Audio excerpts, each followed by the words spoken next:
எடப்பாடி கூட்டணி லூஸ் பண்ணிட்டு இருக்காரு. இங்கே கூட்டணியை பலம் பண்ணிட்டு இருந்தாங்க. இது நான் பண்ணும் போதே சொன்னேன், இது வந்து ஸ்டாலினுடைய ஒரு குட் மூவ்னு சொன்னேன். இதுக்கெல்லாம் யாரு காரணம் அப்படின்னு ஒன்று இருக்குல்ல, அது வந்து அந்த எழுதுகோள் நிறுவனம் தான் காரணம். சபரீசன் வந்து எதை சொன்னாலும் கண்ணை மூடி நம்புறாரு திரு மு க ஸ்டாலின் அவர்கள். இதுக்கு காரணம் என்னன்னா அவருடைய டேட்டா அனலைசிங் அவ்வளோ நல்லா இருக்கு. நீ ஸ்ட்ராட்டஜி இல்லாமல் ஒரு விஷயத்த நான் போகிறதெல்லாம் இழுத்து போட்டு என்ன வேணால் செய்வேன்னு நினச்சேன்னா அது வந்து ஃபெயிலியருக்கான வழியை வகுக்கும். தேமுதிக எதுக்கு வந்தார் அப்படின்னு என்ன கேட்டால், இந்த பக்கம் பாமக இருந்ததுனால இங்கே தேமுதிக வந்தாங்கன்னு நான் சொல்லுவேன். அதிமுகவுடைய ஓட்டை பிரிக்கிறது. நீ எனக்கு நல்லா தெரியும், தேமுதிகவும் பாமகவும் எதிரி போல் நடந்திருக்காங்க. அது என்ன காரணம்னா, பாமக எங்கெல்லாம் ஸ்ட்ராங்காக இருந்துச்சோ அங்கெல்லாம் தேமுதிக ஸ்ட்ராங்காக இருந்துச்சு. அதை ரொம்ப துல்லியமாக பிடிச்சி சபரீசன் தேமுதிகவை திமுக பக்கம் சாச்சார். பவர் செக்டார்னு சண்டை வரும்போது ஒருத்தர் சென்ட்ரல் ஒருத்தர் ஸ்டேட்னு பிரிப்பாங்க. இப்போ சென்ட்ரல்னு பிரிக்கிறதுக்கு பவர் இல்லை. அப்போது 2029 சென்ட்ரல்ல பவருக்கு வர வேண்டிய கட்டாயம் ஏற்படும் திமுகக்கு. அதனால் அது பிஜேபி அலைன்ஸா கூட மாறலாம். திமுக வரலாற்றிலேயே தேர்தலுக்கு 6 மாசத்துக்கு முன்னாடில இருந்து நிர்வாகிகளை கிளைக்கழக செயலாளர்களுக்கு எல்லாருக்கும் பரிசு பொட்டி பொட்டியாகவும் பைக்காகவும் எல்லாமே போய் சேர்ந்தது. அது அவங்கள களத்தில் எஸ்ஐஆருக்கும் சேர்த்து வேலை செய்ய வச்சுது. எஸ்ஐஆர் எதிர்ப்புன்ற ஒரு கருத்தை கொடுத்துட்டு எஸ்ஐஆருக்கு முழுக்க வேலை செஞ்சது திமுக. எந்த கட்சியுமே வேலை செய்யல. ஸ்டாலினோ டெய்லி உளவுத்துறை பொறுப்பு எல்லாமே கொடுத்தாலும் ஸ்டாலினால சில முடிவு எடுக்க முடியுமானா முடியாது. ஆனா வெளியில இருந்து சபரீசன் சொல்ற ஒரு விஷயத்த நீ கண்ண மூடி நீ இம்ப்ளிமெண்ட் பண்ணனா நீ ஜெயிக்கிறதுக்கான வாய்ப்பு இருக்கு. டிவி கேக்கு ஆதவர்ஜுனா அருண்ராஜ் சொல்றோமோ அந்த மாதிரி இங்க மோடி வந்து 10 தடவை மேல வர்றதா இருந்தது. எல்லாமே பிளான்ல இருந்தது. ஆனா அதையும் பண்ணல. டோட்டல் ஃபோக்கஸ் வெஸ்ட் பெங்கால் பக்கம் திருப்பிட்டாங்க. அதுக்கு காரணம் இங்க அதிமுக பண்ண பெரிய பிழை. திமுக ஆட்சி அமைச்சாலும் எதிர்கட்சியாக வந்தாலும் அதுக்கு ஒரே ஒருத்தர் தான் காரணம்.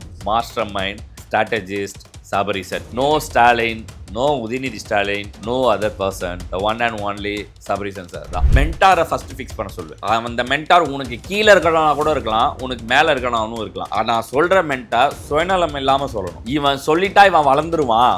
என்னைக்கு ஒருத்தன் இவன் வளர்ந்துருவான்னு நினைச்சு ஒருத்தன் பண்ணுவானோ அவன் சரிப்பட மாட்டான். அவன் வளரவும் விட மாட்டான், வளரவும் மாட்டான். ஆனா அதே சரியான ஸ்ட்ராட்டஜிஸ்டாவோ சரியான ஆளா இருந்தா கீழே இருக்க அவனை வளர விட்டானா அவன் எவ்வளோக்கு வளர்றானோ நான் வளருவேன்றத மைண்ட் வச்சுக்கிறவன் ஜெயிச்சிருவான். நேயர்களுக்கு வணக்கம். இன்றைய சீகே டாக் நிகழ்ச்சியில் பல்வேறு அரசியல் மற்றும் சமூக நிகழ்வு குறித்து உங்கள் சீகேவோடு பேசவிருக்கிறோம். வாருங்கள் நிகழ்ச்சிக்குள் செல்லலாம். சார் வணக்கம் சார். வணக்கம் சார். ஓகே சார், நமக்கு ஏற்கனவே நம்ம பேசியிருந்தோம். எல்லா அந்த எக்ஸிட் போல் சர்வேல வந்து பார்த்தீங்கன்னா ஓரளவுக்கு திமுகவுக்கு ஃபேவராக தான் வந்திருக்கு. இவ்வளோ ஒரு ஆன்டி இன்கம்பன்சி இருந்தும் திமுகவுக்கு எப்படி சார் இவ்வளோ ஃபேவராக வருது? என்ன காரணம் முதல்? தேவா, நம்ம ஏற்கனவே நம்மளுடைய ஒரு மாதத்துக்கு முன்னாடி வீடியோ தேமுதிக அலைன்ஸில் வரும்போதும் இவங்க இன்னொரு கட்சி அது என்னது கமல் மக்கள் நீதி மையம் உள்ள அலைன்ஸில் ஃபார்ம் பண்ணுறதுக்கு மெனக்கெட்டதும் காங்கிரஸை திருப்பி ரீட்டைன் பண்ணுற அளவுக்கு மெனக்கெட்டதையுமே நம்ம ஒரு வீடியோ பேசியிருப்போம். அதுக்கு அதாவது நம்ம தான் இவ்வளோ ஸ்ட்ராங்காக இருந்துமே அலைன்ஸ் வைஸ் இருந்தாலும் இன்னும் கூட்டணி சேர்க்க வேண்டிய இங்கே எடப்பாடி கூட்டணி லூஸ் பண்ணிகிட்ருக்காரு. இங்கே கூட்டணியை பலம் பண்ணிட்டு இருந்தாங்க. இது நான் பண்ணும் போதே சொன்னேன், இது வந்து ஸ்டாலினுடைய ஒரு குட் மூவ்னு சொன்னேன். இந்த குட் மூவ் அப்படின்னா இதுக்கெல்லாம் யார் காரணம் அப்படின்னு ஒன்று இருக்குல்ல, அது வந்து அந்த எழுதுகோள் நிறுவனம் தான் காரணம். ரியாலிட்டி நான் சொல்கிறேன். அவருடைய மாப்பிள்ளை சபரீசன்னு ஒருத்தர் இல்லைன்னா இந்த களம் திமுகவுக்கு, அதாவது நான் சொல்கிறேன், இப்போ நீங்கள் ஒன்றும் ஆளுங்கட்சியாக வரணும், இல்லை அவங்க தான் எதிர்கட்சி, 2 விஷயம் எடுத்துக்கும். அது சபரீசன் இல்லைன்னா நடந்திருக்காது. அப்படி என்ன சார் அவர் இந்த கட்சியில் ஒரு பெருசாக ஒரு ஃபேஸாக வெளியில் தெரிய மாட்டாரு, ஆனால் உள்ள எல்லா வேலையும் ஸ்ட்ராட்டஜி அதுதான். இப்போ வந்து நான் கேள்விப்பட்ட வரைக்கும் இவர் சபரீசன் வந்து எதை சொன்னாலும் கண்ணை மூடி நம்புறாரு திரு மு க ஸ்டாலின் அவர்கள் முதலமைச்சர். இதுக்கு காரணம் என்னென்னா அவருடைய டேட்டா அனலைசிங் அவ்வளோ நல்லா இருக்குது. சபரீசனை வந்து அவர் என்ன அவ்வளோ பெரிய இதுவா அப்படின்னு கேட்குறவங்க கேட்கலாம். நான் என்னன்றேன், அவர் இந்த தேர்தலில் வந்து நான் தான் ஸ்ட்ராட்டஜிஸ்ட் அப்படின்னு தானாக வந்து உள்ளே கொண்டு வந்து ஸ்ட்ராட்டஜிலாம் போடலை. கடந்த 10 ஆண்டு காலில் சுனில் குரூப் கூடயும் வேலை பண்ணியிருக்காரு. பிரசாந்த் கிஷோர் கூடயும் வேலை பார்த்துருக்கு. இந்த டீமை கன்சாலிடேட் 10 வருஷம் தொழிலை கற்றுருக்காரு. என்னது கற்றுக்கிட்டு இருந்திருக்காரு. ரியாலிட்டியில் எடுத்து இதுதான் இது அவ்வளோ பெரிய ஆள். நான் ஆளுக்கு காசு குத்தா வேலை செய்வேன், நான் போய் என்ன பண்ணணும்னு நினைக்கல. ஸோ களத்துக்குள்ளே இறங்கிட்டு ஃபீல்டை பார்க்கறது. ஸோ அந்த இடத்துல சபரீசன் ஒரு மாஸ்டர் மைண்டாக இருக்கார். ஓகேவா? மாஸ்டர் மைண்டுன்றது எல்லாருக்கும் வராது. Strategy is more important than workmanship, implementation, money, blah blah blah. நீ எல்லாமே எடுத்துக்கோ, எது வேணால் எடுத்துக்கோ. ஸ்ட்ராட்டஜின்னு ஒன்று இல்லைன்னா நீ என்ன பண்ணாலும் நடக்காது. நான் டிவிகேக்கும் ஸ்ட்ராட்டஜி இருக்குது, அதிமுகவுக்கும் ஸ்ட்ராட்டஜி இருக்குது, பிஜேபிக்கும் ஸ்ட்ராட்டஜி. இந்த ஸ்ட்ராட்டஜின்றது மோடி பீரியடுக்கு அப்புறம் ஸ்ட்ராங்காக இருந்தது. ஆனால் ஜெயலலிதா அதுக்கு முன்னாடியிலேருந்துமே பண்ணியிருக்காங்க. ஓகேவா? 11 பண்ணியிருக்காங்க, 2001 பண்ணியிருக்காங்க. அது ஒரு அரசாங்கம் பியூரோக்ரன்சி, ரிட்டையர்டு பியூரோக்ரன்சியை வச்சு அவங்க பண்ணாங்க. ஆனால் இந்த ஸ்ட்ராட்டஜின்றது மாஸ்டர் மைண்ட் ஸ்ட்ராட்டஜி. ஸோ நான் தொழிலுக்குமே சொல்கிறேன், தொழில், அரசியல், வீடு, குடும்பம் நடத்துறது கூட ஒரு மாஸ்டர் மைண்டுன்றது தேவை. இப்போ நம்ம வீட்டை ஒருத்தர்கள் பிளானிங்கிறது ரொம்ப முக்கியம், கரெக்டாக இருக்கணும். இதுதான் அங்கே ஒர்க் பண்ணணும்னு நான் நினைக்கிறேன். எப்போவுமே நீ ஸ்ட்ராட்டஜி இல்லாமல் ஒரு விஷயத்தை நான் போகிறதெல்லாம் இழுத்து போட்டு என்ன வேணால் செய்வேன்னு நினச்சேன்னா அது ஃபெயிலியருக்கான வழியை வகுக்கும். ஸ்ட்ராட்டஜின்றது என்ன அப்படின்னா, தன்னலமற்று நீ ஸ்ட்ராட்டஜிக்குள்ளே சுயநலம் இருக்கக்கூடாது. நீ ஒரு ஸ்ட்ராட்டஜிஸ்டாக இருக்கன்னா, நீ ஒரு விஷயத்த சொல்கிறன்னா உனக்கு அதில் என்ன லாபம் தேடக்கூடாது, பார்த்துட்டு ஒரு மூவை கொடுக்கவே கூடாது. எதிர்க்க நம்ம கிட்ட கேட்குறவங்களுக்கு இது என்ன ஆதாயம் தரும், அவங்களுடைய ஃப்யூச்சர் என்ன, அவங்களுடைய விஷயம் என்னன்றதை தான் பார்க்கணும். அதுதான் ஸ்ட்ராட்டஜி. ஆக்சுவலாக பாலிடிக்ஸ்லேயே ஒரு டாக்டர் மாதிரி நம்ம எடுத்துக்கலாம். இப்போ ஆமாம், ஒரு பேஷண்ட்டுக்கு என்ன தேவைன்றதை கொடுக்கல. இல்லை டாக்டர் நான் நீ ரொம்ப தப்பான இது. டாக்டர் கூட மெடிசன் எழுதுறது பின்னாடி ஃப்ரிட்ஜையும் டூரும் பேக்கேஜ் வாங்கி தான் அந்த மருந்து எழுதுறாங்க. நான் அதுக்குள்ளே வரல. இங்கே சுயநலமே இருக்கக்கூடாது. நீ உனக்கு ஒரு சுயநலம் உள்ளே வச்சு ஒரு ஸ்ட்ராட்டஜி மூவ் பண்ணுறேன்னா அந்த ஸ்ட்ராட்டஜி சரியாக இருக்காது. அதனால தான் ஸ்ட்ராட்டஜிஸ்ட்லாம் அந்தந்த இப்போ நீ பிரசாந்த் கிஷோர் அந்த பணம் அந்த அளவுக்கு வாங்குறாங்க அப்படின்னா அதுக்கு காரணம் அவங்க உனக்கு மட்டும் உன்னுடைய விஷயத்துக்கு மட்டும் ப்ராப்பராக என்ன கொடுக்கணுன்றதை கொடுப்பாங்க, இல்லைனா ஆகாது. ஸோ இது இப்போது பிரசாந்த் கிஷோருக்கும் சபரீசனுக்குமான மாஸ்டர் மைண்டுக்குள்ளே வரேன். பிரசாந்த் கிஷோர் என்னவாக இருந்தாலும் வெளியாள், மாஸ்டர் மைண்டு தான். ஆனால் கொடுக்குற பணத்துக்கு நான் வேலை செய்கிறேன், தன்னலை மட்டும் நான் வேலை செய்கிறேன் எல்லாமே. ஆனால் நான் மாப்பிள்ளையாகவும் இந்த வீட்டில் உங்களை பவர் கொண்டு வந்தால் அது என்னுடைய பவர், நான் புரியுதா? அப்போ அந்த மாஸ்டர் மைண்டு எத்தனை எக்ஸ் வேலை செய்யும், டபுளாக இருக்கும். ஓகேவா? ஸோ அதுதான் சபரீசன். அந்த இடத்துல அவர் அந்த இம்பேக்டை க்ரியேட் பண்ணுறார். ஸோ அவருடைய ஒவ்வொரு இன்புட்டும் இப்போ தேமுதிக எதுக்கு வந்தார் அப்படின்னு என்ன கேட்டால், இந்த பக்கம் பாமக இருந்ததுனால இங்கே தேமுதிக வந்தாங்கன்னு நான் சொல்லுவேன். அதிமுகவுடைய ஓட்டை பிரிக்கிறது. நீ எனக்கு நல்லா தெரியும், தேமுதிகவும் பாமகவும் எதிரி போல் நடந்திருக்காங்க. அது என்ன காரணம்னா, பாமக எங்கெல்லாம் ஸ்ட்ராங்காக இருந்துச்சோ அங்கெல்லாம் தேமுதிக ஸ்ட்ராங்காக இருந்துச்சு, பாமகவை விட ஸ்ட்ராங்காக இருந்துச்சு. அவங்களுடைய அரசியல் புரிதல் இல்லாமல் அவங்களுடைய ராங் மூவ்மெண்ட், அவங்க கூடயே போய் சேர்ந்தது, அவங்களே மாற்றி அப்படி பண்ணதுனால தான் இவங்களுடைய வீக்கரே ஆச்சுன்றது தான் ரியாலிட்டி. அதை ரொம்ப துல்லியமாக பிடிச்சி சபரீசன் தேமுதிகவை திமுக பக்கம் சாச்சார். இதுதான் கேம், இதுதான் மாஸ்டர் மைண்ட், இதுதான் சரி. ஸோ திமுகவுடைய இந்த வெற்றியோ நீ தோல்வி கூட எடுத்துக்க, ஆனாலும் எதிர்கட்சி அவங்க தான் இருப்பாங்க, நான் எழுதி தரேன், சரியா? அந்த எதிர்கட்சியாவா ரெண்டுத்தில் எது நடந்தாலுமே அதுக்கு மாஸ்டர் மைண்டுன்றது சபரீசன் ஒன் மேன் ஆர்மி தான். சாரி, இதனால் என்ன பலன் அப்படின்னா, நாளைக்கு ஃபேமிலிக்குள்ளே இஷ்யூவும் வருமானா வரலாம், வராமலே போகலாம். அவங்க எப்போவுமே திமுகவில் ஒரு விஷயம் என்ன பண்ணுவாங்கன்னா, யார் பவர் செக்டாருன்னு சண்டை வரும்போது ஒருத்தர் சென்ட்ரல் ஒருத்தர் ஸ்டேட்டுன்னு பிரிப்பாங்க. இப்போ சென்ட்ரலுன்னு பிரிக்கிறதுக்கு பவர் இல்லை. அப்போது 2029 சென்ட்ரலில் பவருக்கு வர வேண்டிய கட்டாயம் ஏற்படும் திமுகக்கு. அதனால் அது பிஜேபி அலைன்ஸாக கூட மாறலாம், எழுதிக்கோங்க, ஓகேவா? ஸோ இதுதான் ஸ்ட்ராட்டஜிக் மூவ். ஸோ இந்த மாஸ்டர் மைண்டு கொடுப்பாங்க, சப்போஸ் அது பிரிவு ஆகாமல் இருக்கணும்னா. இல்லைனா அடுத்த தேர்தல் திமுகவுக்கு பெரிய டேமேஜ் இருக்கும், ஓகேவா? அது யார் ஆள வேணான்றதை அடுத்த இதில் பார்க்கலாம். ஸோ இன்றைக்கி திமுகவோட மாஸ்டர் மைண்டாக செயல்படுற சபரீசன் நூக்கன் கார்னர். நீ திமுக வரலாற்றிலேயே தேர்தலுக்கு 6 மாதத்துக்கு முன்னாடிலேருந்து நிர்வாகிகளை பரிசு பொருட்களால் குளிர்வாட்டின செய்தி இது வரைக்கும் யாராவது கேள்விப்பட்ட? எல்லாமே தேர்தல் 1 மாதத்துக்கு முன்னாடி தான் கரை வெட்டி கட்டின்னு வேலை செய்ய ஆரம்பிப்பான், கிளைக்கழக செயலாளர்னு சொல்லுவாங்க. ஆனால் இந்த தடவை கிளைக்கழக செயலாளர்களுக்கு எல்லாருக்கும் பரிசு பொட்டி பொட்டியாகவும் பைக்காகவும் எல்லாமே போய் சேர்ந்தது. அது அவங்கள களத்தில் எஸ்ஐஆருக்கும் சேர்த்து வேலை செய்ய வச்சுது. ஓகே, அது ரொம்ப முக்கியம் சார்.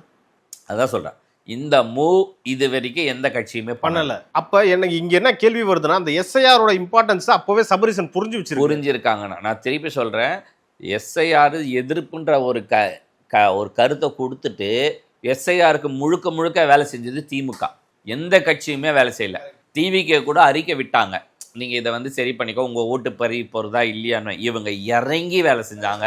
எனக்கு தெரிஞ்ச பல நிர்வாகிகள், திமுக நிர்வாகிகள் அதை பண்ணதை நான் கண்கூடியில் பார்த்துருக்கேன். நானும் பார்த்தேன் சார். ஏன்னா தலைமையிலேருந்து வந்த பதிவே எங்களுக்கு என்னென்னா, எஸ்ஐஆரை விட்டுறாதீங்க, சரி பண்ணுங்க அப்படின்ற விஷயத்த வந்தாங்க. எடுக்கிறதெல்லாம் எங்களுக்கு டேமேஜ் இல்லைன்னு அவங்க சொல்லியிருந்தாலும் அது அவங்களுக்கு ஒரு டேமேஜ் தான். அந்த டேமேஜ் எவ்வளோன்றதை கால்குலேட் பண்ணி அந்த நம்பர்ஸை எங்கேருந்து ஃபில் பண்ணணும், டேமேஜ் கண்ட்ரோலில் கரெக்டாக பண்ணியிருக்காங்க. நீ இப்போ வந்து 145, அது போன தேர்தல் 135 திமுகவே வந்திருக்கு, 130 ப்ளஸ்ன்னு வச்சுக்க அப்படின்னு வச்சுக்கோ. இந்த அலைன்ஸே 130லேருந்து 45 சொல்கிறாங்க ஜென்ரலாக அப்படின்னு வச்சுக்கோ. ஒரு பேச்சு இதுக்கு மேலேயும் போகலாம். நான் சொல்கிறேன், திமுகவும் 200 சீட் ஜெயிக்கலாம், டிவிக்கவும் 200 சீட் ஜெயிக்கலாம். நான் இந்த நம்பர் வந்து நான் மறந்துடாத. திமுகவுக்கு இந்த நம்பர் கொடுக்குறாங்கல்ல, இந்த நம்பர் எதனாலனா இங்கே யார வீக்கர் செக்ஷனை இங்கே ஸ்ட்ராங் பண்ணுறது. ஏற்கனவே 14 கூட்டணின்னு சொல்லு, 18 கூட்டணின்னு சொல்லி, என்ன வேணும் சொல்றது சொல்லு. ஆனால் நான் ஜெயிக்கணும்னா எதையும் நான் செய்யணும். அதை அவங்க செஞ்சாங்க. அது சபரீசன் மாஸ்டர் மைண்டாக நின்று பண்ணார். ஸோ அவருடைய மாஸ்டர் மைண்ட் இதில் அது இன்னொன்று நான் என்ன சொல்கிறேன்னா, இந்த மாஸ்டர் மைண்டுன்றவங்க என்னவா இருப்பாங்க, ஸ்ட்ராட்டஜிஸ்ட்னா நீ டே டு டே ஆக்டிவிட்டீஸில் இருக்க மாட்டாங்க. அதை தான் சார் நான் கேட்கலாம் வந்து, ஏன் ஒரு எலக்ட்ரல் பாலிடிக்ஸில் வரமாட்டாங்க? அது பண்ணக்கூடாது. இப்போ நீ மாஸ்டர் மைண்டாக இருக்கணும், ஸ்ட்ராட்டஜிஸ்டாக இருக்கனா, உன்னுடைய இப்போ நீ ஒரு நிறுவனத்தில் இருக்க, அந்த நிறுவனத்துடைய டே டு டே ஆக்டிவிட்டீஸில் போய் பங்கு பெறன்னு வச்சுக்கோயேன், அந்த ப்ரெஷர் தான் உன்னை டே டு டே ஆக்டிவிட்டீஸில் உனக்கு ஃபுல் இன்வால்மெண்ட் கொடுத்துரும். நீ வெளியில் இருக்கணும், வெளியில் இருந்து அந்த நிறுவனத்துடைய ப்ளஸ் என்ன மைனஸ் என்ன எல்லாம் உனக்கு தெரியணும். அந்த அனலைஸில் நீ உன்னுடைய பர்சனல் திங்ஸை தூக்கி வச்சுட்டு கண்டென்ட் கொடுக்கணும். அப்போ தான் அது கரெக்டாகும். அதுதான் ஸ்ட்ராட்டஜி, அதுதான் ஸ்ட்ராட்டஜிஸ்டுடைய வேலையாக இருக்கணும். நீ உள்ளுக்குள்ளே போய் பூந்துட்டு நீ செய்கிறதெல்லாம் நீ வேலை, அப்போ உள்ள வேலை செய்கிறவங்களாம் ஒரு மூவ் பண்ணுறாங்க, அதெல்லாம் சக்ஸஸ் ஆனால் அது அவங்க வேலை பண்ணுறாங்க. ஸ்ட்ராட்டஜின்றது வேறு. இப்போ கூட களத்தில் எல்லாரும் தான் வேலை செய்கிறாங்க, சரியா? இப்போ ஒரு எம்எல்ஏ இப்போ ஜெயிக்கிறாங்க, ஒரு எக்ஸாம்பிள் நாசார் ஜெயிக்கிறாரு, அவர் தொகுதி இல்லைன்னா அவர் வேலை செஞ்சார், அவர் நிர்வாகிகள் வேலை செஞ்சாங்க. அதுதான் அட்மினிஸ்ட்ரேஷன், ஒரு ஆஃபீஸுடைய அட்மினிஸ்ட்ரேஷன். அவங்க வேலை செய்கிறாங்க, ஜெயிக்கிறாங்க, அப்படின்றது ஓகே. ஆனால் நாசாருக்கு இதை ஜெயிக்கணுன்றதுக்கு மேலே ஒருத்தர் வந்து கூட்டணி ஃபார்ம் பண்ணுறதுலேருந்து ஒரு அந்த பாசிட்டிவ் மைண்ட் செட்டை கிரியேட் பண்ணுறாங்கல்ல, அவன் தான் ஸ்ட்ராட்டஜிஸ்ட், அவன் தான் மாஸ்டர் மைண்ட். அந்த மாஸ்டர் மைண்டை தான் ப்ராப்பராக. ஸோ நீ ரெகுலர் ஆக்டிவிட்டீஸில் நீ இருக்கிறனா அந்த மாஸ்டர் மைண்டோ அந்த ஸ்ட்ராட்டஜிஸ்டோ வேலை செய்யாது. நீ டெய்லி ஆக்டிவிட்டீஸை வச்சுட்டு நான் பண்ணுறதெல்லாம் சரி, நான் கரெக்டுன்னு நீ கொண்டு போகிறேன்னா ஆகாது. ஸ்டாலினோ டெய்லி உளவுத்துறை ரிப்போர்ட் எல்லாமே கொடுத்தாலும் ஸ்டாலினால் சில முடிவு எடுக்க முடியுமானா முடியாது. ஆனால் வெளியிலேருந்து சபரீசன் சொல்கிற ஒரு விஷயத்தை நீ கண்ண மூடி நீ இம்ப்ளிமெண்ட் பண்ணனா நீ ஜெயிக்கிறதுக்கான வாய்ப்பு இருக்குது. ஸோ இதுதான் மாஸ்டர் மைண்டு, இந்த ஸ்ட்ராட்டஜிஸ்டுக்கான இது. திமுகவுக்கு இது இப்போ நம்ம எப்படி டிவிகேக்கு ஆதவ அர்ஜுனா அருண்ராஜை சொல்கிறோமோ அந்த மாதிரி இங்கே அருண்ராஜுக்கு என்ன பவர்? அவர் கட்சியில் இருக்காரா, அவருக்கு எம்எல்ஏக்கு நிற்கிறாரா, மினிஸ்டர். ஆனால் அவர் ஒரு மூவ் கொடுக்குறாருன்னா சரியான மூவாக இருக்கும். நான் தான் சொல்ல, நிறைய மூவ்மெண்ட்டு விஜய்க்கு கொடுத்த கண்டென்ட் எல்லாமே ரொம்ப துல்லியமாக சூப்பரான இது கொடுத்தாங்க. அந்த மாதிரி திமுகவுக்கும் கொடுத்தாங்க. இப்போ இதில் என்ன பிரச்சனைனா, இப்போ நம்ம பேசுறது எல்லாமே திமுக விசஸ் டிவிகேக்குள்ளே போதே தவிர அதிமுகன்றது பாட்டுக்குள்ளே வரவே முடியல. ஏன் அப்படின்னா, நல்லா புரிஞ்சுக்க, தேர்தல் காலம் கூட்டணி கட்சிகள்லாம் மாறாற வரைக்கும் அமித்ஷா சென்னைக்கு வராரு, 5 நாள் 10 நாள் பிரச்சாரம், சூறாவளி, மோடி வந்து 10 தடவை மேலே வர்றதா இருந்தது, எல்லாமே பிளான்ல இருந்தது. அந்த எந்த பிளானுமே ஆஃப்டர் இது வந்து நடக்கல. சார் பிரதமர் தமிழ்நாட்டுக்கு வந்தது கூட நியூஸாக கூட பெருசாக வரல. அது அல்ல வந்தது முதல்ல வந்த தேர்தல் இதெல்லாம் அந்த ஹீட் ஆரம்பிக்கிறதுக்கு முன்னாடி வந்ததும் அதுக்கப்புறம் வந்த 2 தான் ஐ திங்க் அது பெருசாக எடுபடலை. ஆனால் அதுக்கப்புறம் ஒரு 10 கணக்கு வச்சுருந்தாங்க தேர்தல் கணக்குக்கு, ஒரு 8லேருந்து 10 பொசிஷன் ஸ்பாட்டை வந்து டிசைட் பண்ணிட்டு இருந்தாங்க. ஆனால் அதையும் பண்ணலை. டோட்டல் ஃபோக்கஸ் வெஸ்ட் பெங்கால் பக்கம் திருப்பிக்கிட்டாங்க. அதுக்கு காரணம் இங்கே அதிமுக பண்ண பெரிய பிழை. தவறு. அது அவங்க புரிஞ்சுக்கிட்டாங்க, தெரிஞ்சுக்கிட்டாங்க, அதனால ஒதுக்கிட்டாங்க. இப்படி தான் நம்ம அதை பார்க்கணும். ஓகேவா? ஆனால் அவர் இந்த தமிழிசை சவுந்தரராஜனுக்குலாம் வந்ததை அவாய்ட் பண்ணியிருக்கலாம் அமித்ஷா. அது ஒரு பெரிய பிரச்சனை உள்ள ஓடின்னு இருக்குன்னு நினைக்கிறேன். அது தனியாக நம்ம வருவோம். பட் இங்கே பொறுத்த வரைக்கும் இந்த ஸ்ட்ராட்டஜி திமுகவுக்கு நான் திருப்பி திமுக ஆட்சி அமைச்சாலும் எதிர்கட்சியாக வந்தாலும் அதுக்கு ஒரே ஒருத்தர் தான் காரணம். Master mind, strategist Sabareesan. அப்போ அவருக்கு no Stalin, no Udhayanidhi Stalin, no other person, the one and only Sabareesan sir தான். இல்லை சார், நீங்கள் இவ்வளோ நேரம் சபரீசனை பற்றி ரொம்ப அவர் தான் ஒரு மாஸ்டர் மைண்டாக இருக்கார் டிஎம்கேக்குன்னு சொல்லிட்டீங்க. இந்த இடத்துல உதயநிதிக்கு தானே சார் அடுத்த ஒரு இம்பார்ட்டன்ஸ் கொடுத்துக்கிட்டே இருக்காங்க. இப்போ நாளைக்கு வந்து சபரீசன் அவர்கள் வந்து உதயநிதிக்கும் ஒர்க் பண்ணார் தயாரிப்பா. அவர் பண்ணுவார். ஸ்ட்ராட்டஜிஸ்ட் நான் தான் சொன்னேன். இந்த இடத்துல ஒரு விஷயம் புரிஞ்சுக்கோ, சுயநலமற்றவர் தான் ஸ்ட்ராட்டஜிஸ்டாக இருக்க முடியும், மாஸ்டர் மைண்டாக இருக்க முடியும். அப்படி இருக்கும் போது அவர் இன்னைக்கு உதயநிதி அவர் ஒரு 4 விஷயம் பேசும்போது ஒரு பாயிண்ட் ஹைலைட் ஆகும். நீ பார்த்துருப்ப. அந்த பாயிண்ட் ஹைலைட் ஆயிடுச்சுன்னா அதை எல்லா இடத்துலையும் இம்ப்ளிமெண்ட் பண்ணணுன்றது இந்த மாஸ்டர் மைண்டு தான் டைரக்ஷன் கொடுக்கும். புரியுதா? இந்த டீம் உள்ள தான் இது நடக்கும். அந்த ரிப்போர்ட் டக்குன்னு அவங்க டீம் ரிப்போர்ட் எடுக்கும். அது அந்த மாஸ்டர் மைண்டு எஸ் அக்ரின்னு கொடுக்கணும். இதை ப்ரொசீட் பண்ணுன்னு சொன்னால் தான் அது பாஸ் அவுட் ஆகி விஷயம் வரும். ஸோ இதுக்குள்ளேயுமே இருக்குது.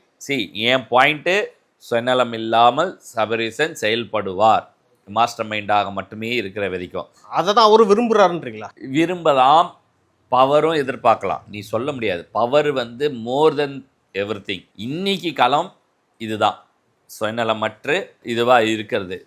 இன்னொன்று இப்படி நடந்துக்க பார்த்துக்கோ. கனிமொழியால் இன்னைக்கு அந்த திமுகவுக்கு ஒரு டேமேஜ் இருக்குது. கண்டிப்பாக அந்த டேமேஜை சபரீசனால் மட்டும்தான் சரி செய்ய ஈடுகட்ட முடியும் உள்ள வச்சு. ஓகேவா? அதை அவர் செம்மனை செய்வார். நான் ஏன் இந்த கேள்வி கேட்டேன்னா, ஏன் அவருக்கு வந்து அந்த பவர்ன்ற அந்த ஆசை வருமானு கேட்குறேன்னா, கலைஞர் அவர்கள் வந்து ஒரு ஸ்ட்ராட்டஜிஸ்டாகவும் இருந்திருக்காரு, ஒரு கட்சி தலைவராகவும் இருந்திருக்காரு, ஆட்சியிலையும் முதலமைச்சராகவும் இருந்திருக்காரு. இந்த 3 இடத்தையும் அவர் நிரப்புறதுனால தான் ஒரு நாள் தலைவராக இருக்க முடிஞ்சது 50 வருஷமா. இந்த தகுதி எல்லாமே நீங்க சபரீசனுக்கும் இருக்கு. 3 இருந்ததுனால வீக்குன்னு நான் சொல்றேன். 3 பேர் தான் வீக். ஆமா, அதுக்கப்புறம் கட்சி ஆரம்பிச்சா அதிமுக தான் அதிகமாக முதலமைச்சராக இருந்தா ஆட்சி. இவரால் அது இருக்க முடியல. அதுக்கு அப்புறம் அதிமுகவால் ஒரு நாள் கூட நான் மெஜாரிட்டியில் இல்லை, ஆனால் திமுக இருந்திருக்கு. ஸோ எல்லாமே ஒருத்தர் நான் பண்ணிடுவேன்னு நினச்சி பண்ணுறதில்ல. நம்ம சொல்லிக்கலாம் அது ஸ்ட்ராட்டஜிஸ்ட்டுன்னு பண்ணேன். அதில் மைனஸஸ் தான் அதிகம். நானே ஸ்ட்ராட்டஜிஸ்டாக இருப்பேன், நானே அட்மினிஸ்ட்ரேஷனாக இருப்பேன், நானே முதலமைச்சராக இருப்பேன்னா அது பலிக்காது, அது நெகட்டிவ். இதே அவர் ஸ்ட்ராட்டஜிஸ்ட் தனியாக வச்சுருந்து அது விஷயத்தை செஞ்சுருந்தா அது வேற. ஓகே, ஏன்னா 2016 திமுக தோல்விக்கு இது முக்கியமான காரணமா இருக்கு. ஸ்டாலின் அன்னைக்கே வந்து சிஎம் கேண்டிடேட்டா அவர் அறிவிச்சிருந்தா அன்னைக்கு திமுக ஆட்சிக்கு வந்திருக்கும். ஸோ அதை அவர் பண்ணாரு. அதுதான் சொல்ல. அங்கே அந்த பவர், நீ என்னன்னா பவர் வந்து சாதாரண விஷயம் இல்லை. அது நீ எம்டி பொசிஷன், கம்பெனியாக இருந்தால் எம்டி பொசிஷனோ ஒரு அந்த, ஏன்னா நீ தான் அங்கே அத்தாரிட்டி. நீ அத்தாரிட்டி பொசிஷனில் இருக்கும் போது நமக்கே தெரியாமல் ஒன்று தலையில் ஏறி இருக்கும். நம்ம செய்கிறதெல்லாம் சரின்னு தோணும், நம்ம செய்கிறதெல்லாம் இதுன்னு போகும். ஸோ இந்த ப்ராசஸ் நீ பண்ணும்போது நீ நிறையா விஷயத்த மிஸ் பண்ணுவேன். நம்ம அதனால கலைஞர் வீக்குன்னு சொல்லலை. உன்னுடைய எல்லாருக்கும் அந்த 300 கிராம் மூளை தான். உன்னுடைய எபிலிட்டி 3ஆ பிரியுது. ஓகே, ஒரு விஷயத்தில் கான்சென்ட்ரேட் பண்ணணும். அதுதான் ஃபோக்கஸ்ன்னு சொல்கிறது. அதுதான் இந்த ஃபோக்கஸ்க்குள்ளே நீ கரெக்டாக இருக்கும் பட்சத்தில் நான் திருப்பி சொல்ல, ஸ்ட்ராட்டஜிஸ்ட்னா மற்ற நாள்லாம் சும்மா தான் இருப்பாங்க, மைண்டை ஃப்ரீயாக தான் இருக்கணும், தேவையில்லாத விஷயத்தை யோசிக்க மாட்டாங்க. நீ இப்போ எக்ஸாம்பிள் சொல்கிறேன், நாளைக்கு உதயநிதி ஸ்டாலின் சிஎம் ஆக்குறாங்க, போய் 4 பேர் வந்து சபரீசன் கிட்ட போய் ஐயா அவர் சிஎம் ஆக்குறாங்க, நீங்கள் தான் எல்லாத்துக்கும் காரணம், நீங்கள் பண்ணான்னா காதில் வாங்கிட்டு அப்பாட்டு போயினே இருப்பாப்புல. ஒரு நிறுவனத்தில் ஒரு ஸ்ட்ராட்டஜிஸ்ட் இருக்கானா, நீ அவருக்கு எந்த பவருமே இல்லை, இன்னொருத்தருக்கு உங்கள் எதிர்க்க பவராக இருக்குன்னா கூட பண்ணுறது பண்ணிட்டு போட்டோம், அதான் அவருக்கும் தேவை. ஆமாம், நமக்கு தேவையில்லாத விஷயத்துக்குள்ளே நம்ம நுழைக்கூடாது. நுழைஞ்சோன்னா நமக்கு தான் அது டேமேஜ். புரியுதா? நம்மளுடைய எபிலிட்டி குறைஞ்சிரும். நீ வந்து உன்னை ப்ரூவ் பண்ண வேண்டிய, திருப்பி ப்ரூவ் பண்ண தானே தேடி வருவாங்க. உனக்கு அந்த கண்டென்ட் புரியுதா? புரியுது. உனக்கு இப்போ சபரீசன் வந்து உதயநிதிக்கு சபரீசன் தேவைன்னா அவர் தேடி போயிடுவார். அப்போ பவரே யாரை தேடும் அப்படின்ற கான்செப்டில் யோசி. ஸோ தேவைப்படும் போது ஆட்டோமேட்டிக்காக உன்னுடைய இது ஏறும். இல்லையா நீ இப்போ எக்ஸாம்பிள் பிரசாந்த் கிஷோர், சுனில் எல்லாரும் எடுத்துக்கோ. இவங்கெல்லாம் ஒரு தேர்தலில் ஒருத்தருக்கு ஒர்க் பண்ணியிருக்காங்க, அடுத்த இன்னொருத்தர் ஒர்க் பண்ண போகிறாங்க. ஸோ அந்த வேல்யூ என்றைக்குமே இருக்கும். புரியுதா? தேடி வருவாங்க அப்படின்ற அந்த வேல்யூ இருக்கும். நம்ம தேடி வருவாங்கன்ற அது வந்து தலகாணமாக இருக்கக்கூடாது. ஓகேவா? நம்ம செய்கிற விஷயம் சரியாக செய்வாங்க, நான் இவங்க செய்வாங்கன்ற நம்பிக்கையை நம்ம கொடுத்தா நம்ம 4 பேருக்கு இதை காமிச்சோன்னா 4 பேர் நம்மளை வந்து ஃபாலோ பண்ணுவோம். ஸோ இதுதான் ஸ்ட்ராட்டஜி. இந்த ப்ராசஸ் பண்ணுறது நான் இது வந்து பிஸ்னஸையும் பொலிட்டிக்கலையுமே சேர்த்து சொல்கிறேன். அது வந்து அவ்வளோவும் ஒவ்வொரு நிறுவனத்துக்கும் இப்போ எனக்கு தெரிஞ்சு நான் ஒரு சில பேரை பார்த்துருக்கேன். சரியா, மென்டாரை ஃபஸ்ட்டு ஃபிக்ஸ் பண்ண சொல்லு. அந்த மென்டார் உனக்கு கீழே இருக்கிறவனா கூட இருக்கலாம், உனக்கு மேலே இருக்கிறவனும் இருக்கலாம். நான் சொல்கிற மென்டார் சுயநலம் இல்லாமல் சொல்லணும். இவன் சொல்லிட்டா இவன் வளர்ந்துருவான், என்னைக்கு ஒருத்தன் இவன் வளர்ந்துருவான்னு நினச்சி ஒருத்தன் பண்ணுவானோ அவன் சரிப்பட மாட்டான். ஓகே, அவன் வளரவும் விட மாட்டான், வளரவும் மாட்டான். ஆனால் அதே சரியான ஸ்ட்ராட்டஜிஸ்டாவோ சரியான ஆளாக இருந்தால் கீழே இருக்க அவனை வளர விட்டானா அவன் எவ்வளோக்கு வளர்றானோ நான் வளருவேன்றத மைண்டு வச்சுக்கிறவன் ஜெயிச்சிருவான். சார் ஓகே, இதுதான் பாலிடிக்ஸ்லேயே. அவ்வளோதான், சிம்பிள். நீ கீழே இருக்கவனை வளர்க்குறல, அவன் இந்த வளர்றதுனால என்ன ஆகும், எதனால் வளர்றான்? இன்புட்டில் அந்த இன்புட் கொடுத்து பிஸ்னஸ் டெவலப்மெண்ட்டில் எதுலேயோ ஒரு க்ரோத் கொடுக்குறானா, இப்போ அவன் வளர்றான்னு வச்சுக்கோ, ஏன் அடுத்து என்ன பண்ணுவான்? போன கொடுத்ததுலேயே அவன் நிற்பான், இன்னும் மேலே இன்புட் கொடுக்கணும் தான் பார்ப்பான். அவன் வளரணும், திருப்பி அவன் இன்னும் அடுத்த வளர்ச்சிக்கு போகணும்னு நினைப்பான். அப்போ இன்னும் பெரிய வளர்ச்சி கம்பெனிக்கு கொடுக்கணும், அரசியல் வளரும். இந்த கான்செப்டுக்குள்ளே போகணும். அப்போது நம்ம கீழே இருக்கிறவன் நல்ல ஆளாக வேலை செய்கிறவனா நமக்கு ஆனஸ்டாக இருக்கான்னு பார்க்க வேண்டியது ரொம்ப முக்கியம். பார்த்தா நீ அவனுக்கு செய்ய வேண்டிய கடமை அதை கரெக்டாக மெயின்டைன் பண்ண வேண்டியது நம்ம ஸ்ட்ராட்டஜிஸ்டான அவனுடைய வேலை. புரியுது சார். ஓகே சார், ஏதோ ஒரு பொலிட்டிக்கல் சென்ஸ் கிளாஸில் உட்காந்த மாதிரி இருந்துச்சு சார். எனக்கு உண்மையிலே இந்த செஷன் வந்து சூப்பரான விஷயத்த சொல்லியிருக்கோம். மக்களுக்கும் இது வந்து ரொம்ப யூஸ்ஃபுல்லாக இருக்கும்னு நினைக்கிறோம். பொறுத்திருந்து பார்ப்போம். நாளைக்கு ரிசல்ட் வருது, ரிசல்ட் எப்படி வருதுன்றதை பார்த்துட்டு அடுத்தடுத்த நிகழ்ச்சியில் நம்ம டிஸ்கஸ் பண்ணலாம் சார். நன்றி. நன்றி, வணக்கம்.